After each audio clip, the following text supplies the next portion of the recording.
Hello everyone. Today we are tackling a very common and important skill in Figma, how to resize components effectively. This is crucial for building responsive designs that look great on any screen size. We will cover the essential techniques to make your components behave exactly as you intend when their parent frames are resized. Let's jump right in and simplify this process. First, let's talk about 1. Understanding constraints.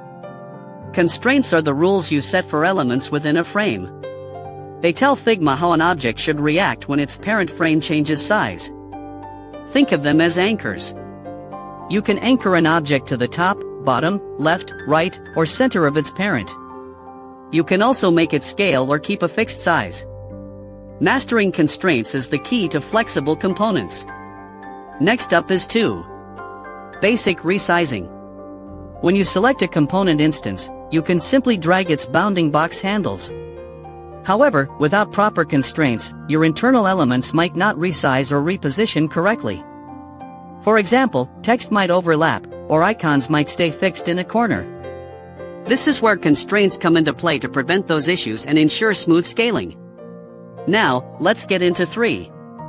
Applying constraints effectively. Select a layer or element inside your component. Look at the design panel on the right side. You will see the Constraints section. Here, you have horizontal and vertical options. If you set an element to left and right, it will stretch horizontally with its parent. If you set it to top and bottom, it will stretch vertically. Choosing center will keep the element centered as the parent resizes. Scale makes the element grow or shrink proportionally. Fixed keeps its size constant regardless of the parent's changes. A common scenario is a button. You want the text to stay centered, but the button background should stretch. Set the text layer to center horizontally and center vertically. Set the button's background shape to left and right and top and bottom. Now, when you resize the main component, the text stays perfectly centered while the background scales. This applies to images, icons, and other elements within your component. Always consider the desired behavior of each individual part. For more complex scenarios, consider 4. Auto layout for advanced control.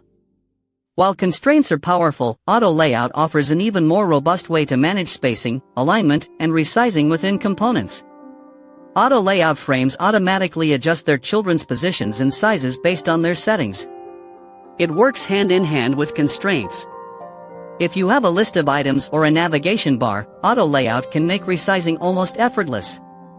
It handles the distribution and spacing for you, making your components extremely flexible. Finally, we have 5. Resizing instances. When you resize a component instance, it respects the constraints and auto layout settings defined in its main component. This means you don't need to detach the instance to make it larger or smaller. Just grab the instance and drag its handles. The internal elements will adapt based on the rules you've already set.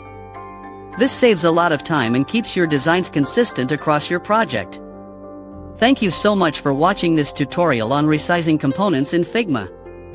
I hope these tips help you create more dynamic and responsive designs. If you found this video helpful, please consider hitting the like button and subscribing to support the channel for more content like this. Your support helps us create more valuable tutorials for you. We'll see you in the next video.